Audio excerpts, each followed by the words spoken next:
We have some sad news, my friends. This is Tony. Hope you're all doing well. Now, of course, Val Kilmer just died, and a lot of people are talking about this online currently. He obviously is in a lot of awesome movies. He was actually one of my favorite actors. He was in the movie Tombstone, Top Gun, and a number of other movies. Actually, this is one of my more favorite movies he made right here, The Saint. And what's interesting about this is I noticed a little bit of a pattern with regards to his career as an actor. We're going to get into that in this video. We saw something rather strange happen around 1999. And I noticed this pattern also with other actors. And then I tied it into something that a lot of people are talking about of recent that will make it all make sense, my friends. Anyway, we're going to get into all that and much more. Obviously, Val Kilmer was a great actor. We have here a documentary that was made about him. Let's play a little bit of this. And what's interesting, of course, is he is known from even his early days to record everything on camera. He was one of the first people in his neighborhood to have a camera. He had just reels and reels of it from his entire life, trying to make movies even when he was younger. And of course, he dies at age 65. Just kind of going over some of the facts of what happened here. Kind of remember the man for who he was. Val Kilmer, Top Gun, Batman Forever. Star dies at age 65. Was diagnosed with throat cancer in 2015. Of course, at first he hid it. He didn't tell anybody about it for years, from what I understand. I think it was a couple years at least. He didn't tell anybody about this and was essentially trying to keep it to himself. Now, of course, he was a star in a lot of 80s and 90s blockbuster movies, including Top Gun, Batman Forever, Tombstone.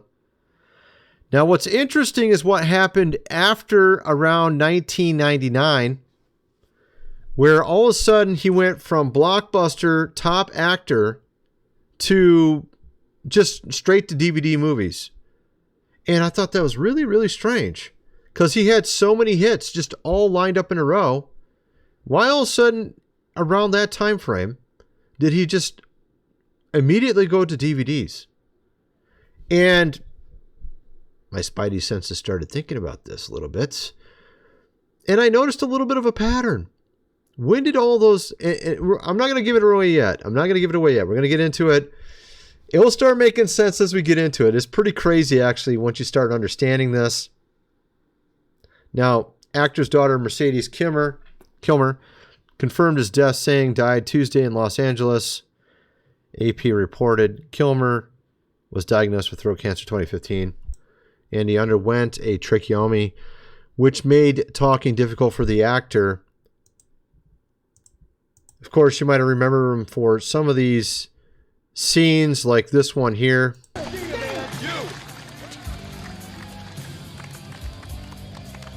You are still dangerous. You can be my wingman anytime. Bullshit. You can be mine. Of course, that was a great movie. Tom Cruise and Val Kilmer in Top Gun. One of my favorites, of course, touched a lot of people's lives over the years.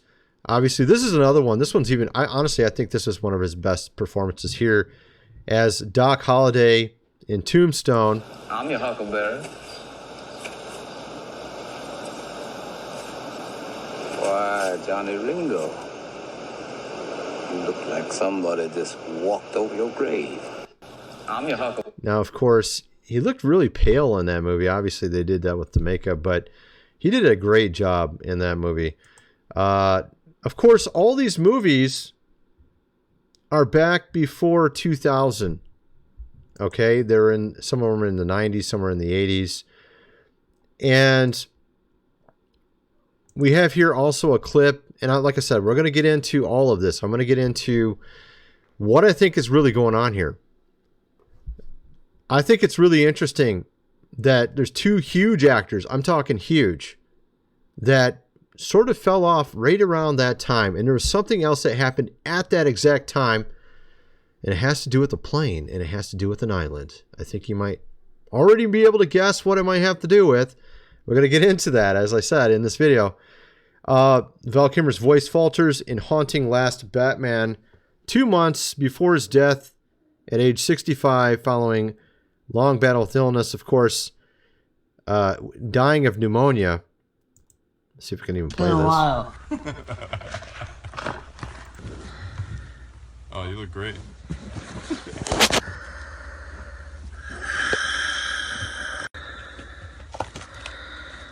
All right.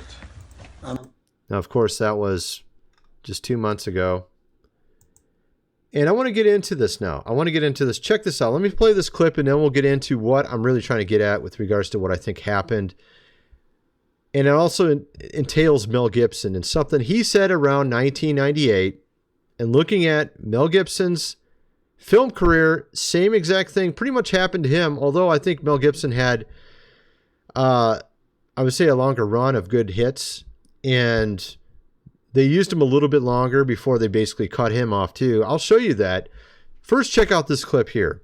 Back in 1995, Val Kilmer was taking over Hollywood. With memorable performances in Top Gun, The Doors, and Tombstone already under his belt, he really cemented himself as the young actor in the industry by teaming up with Robert De Niro and Al Pacino in Heat. And that same year, he donned the cape in Batman Forever. Fast forward a mere decade and he's starring almost exclusively in direct-to-DVD films, making him one of the quickest falls from grace in that era. But why? In 2021, a That's the question. Why? Now, of course, they're trying to claim it's because he became sort of a Madonna, like he was getting a big head or something.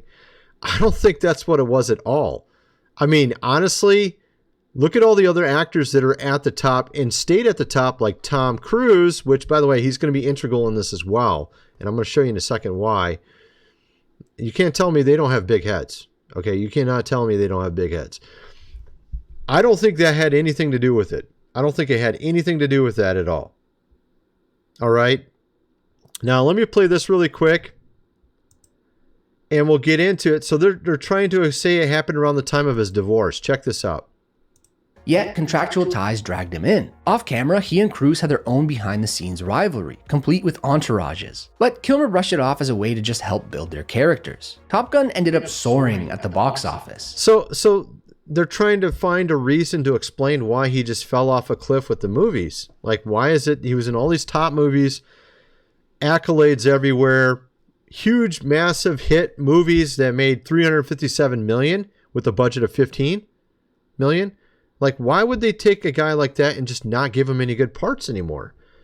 Right? Like, that doesn't make any sense. But then I noticed something. So they were trying to blame it. Then they tried to claim it had something to do with his divorce.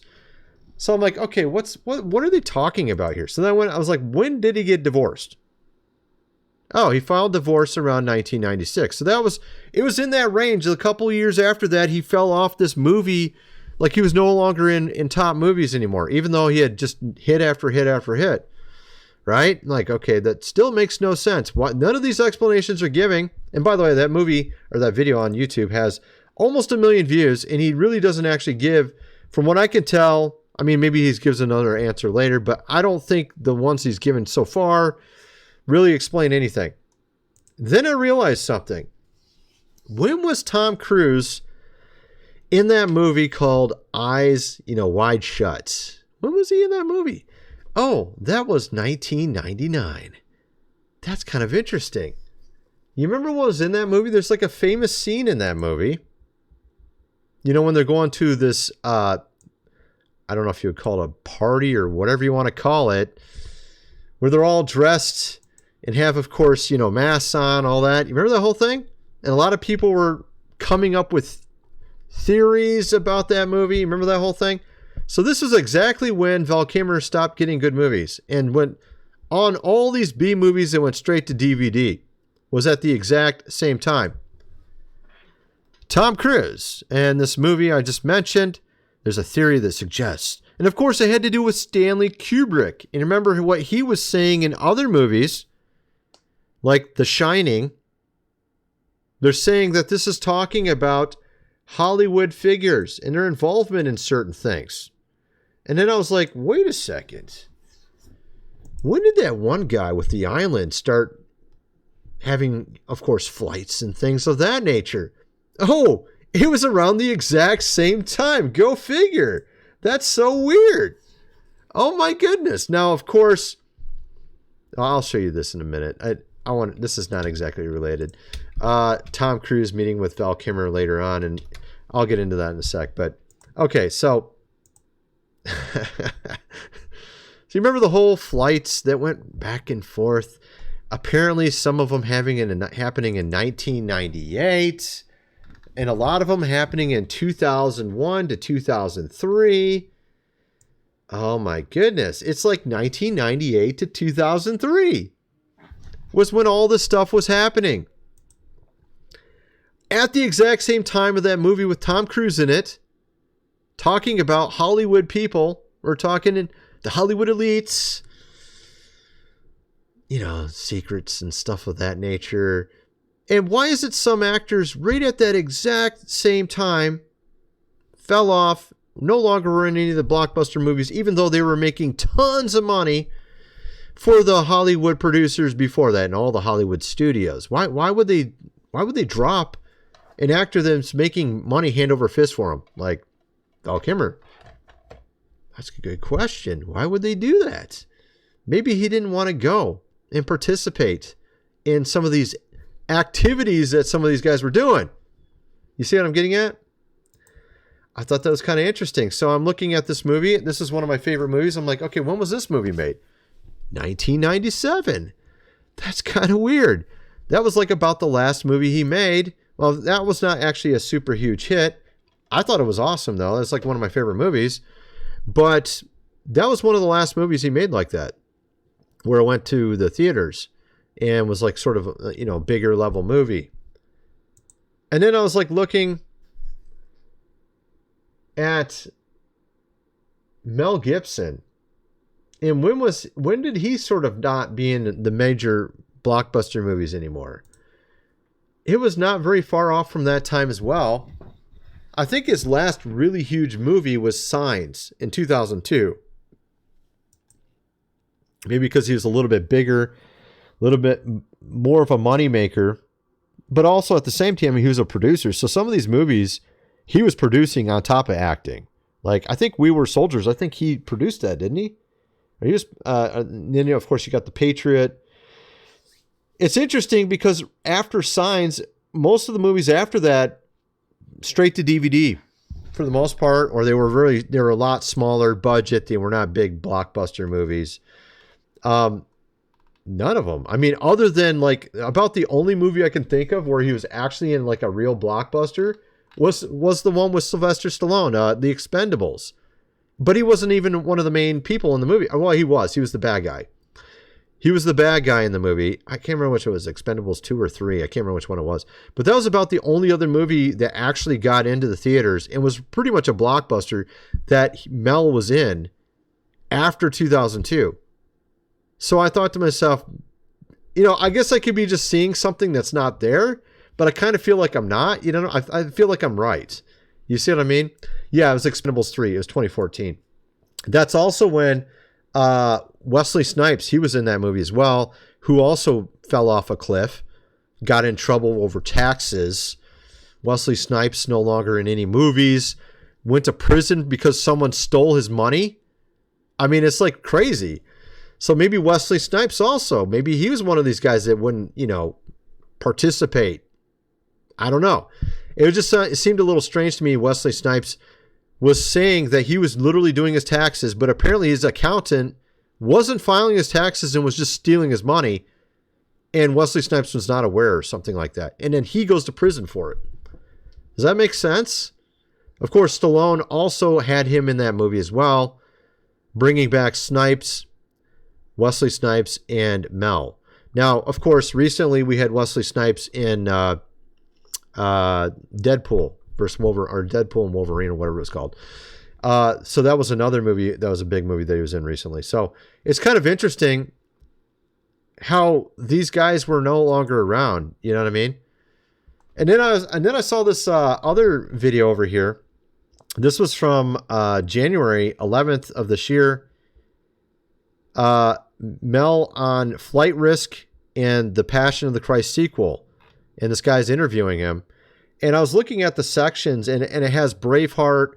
He's like going over stuff. He goes over Braveheart. Then he goes over receiving an Oscar, which was around that time, I think early 2000s. And then the next section here is grudges, holding grudges. I thought that was really bizarre. Let's just play this really quick. And then we're going to play this other clip. I'm sure you've seen this before. This is pretty famous, from 1998, which was around the time all this stuff was coming to fruition, I guess you would say. Maybe with these flights and, islands and stuff like that. When you got done with Braveheart, what was it like in that season of all the acclaim that came with that? And what was it like to stand on a stage and receive an Oscar? Like, what did that moment feel like for you? It felt great. I mean, it was nice to be recognized, and because it was a big effort, and it was something kind of new for me. I'd done a small film, then I just decided to jump into a big one, a massive epic, and it was for me confirmation that the work I did kind of hit the mark, and it was and it resonated in other people. So what's interesting about this is my dad looks a lot like him. I mean, literally the same haircut, same beard. His face almost looks, it's just so weird. I was even telling my dad my dad just had his birthday recently. He's 77. I told him, you look just like Mel Gibson now. I mean, my dad literally looks like this guy. But it's just kind of weird to look at, It's like from far away, it looks like my dad talking, but close up, I can tell it's a different person. It looks like Mel Gibson here, but when he was like, sort of zoomed out, it actually looks like my dad. It's just weird. But I mean, you saw what he was saying there. He's receiving an Oscar for Braveheart. So obviously he's at the top of his game in Braveheart. Braveheart is, that was around, when was that? That was Braveheart. That was he's got a lot of movies here. Here it is. 1995. So that was 1995.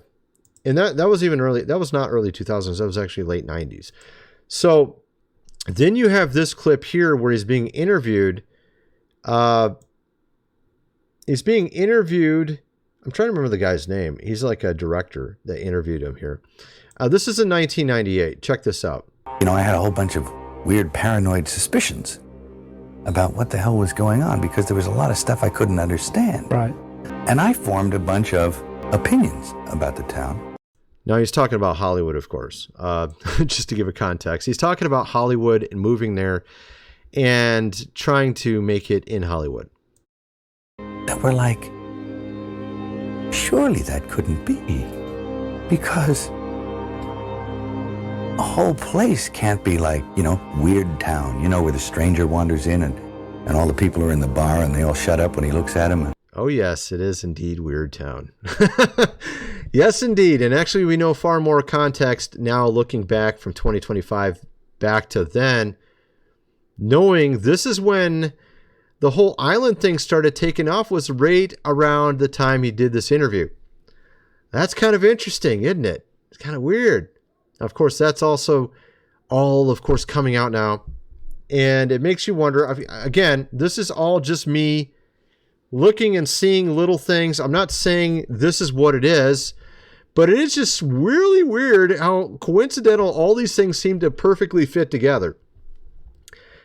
As the saying goes, where there's smoke, there's fire.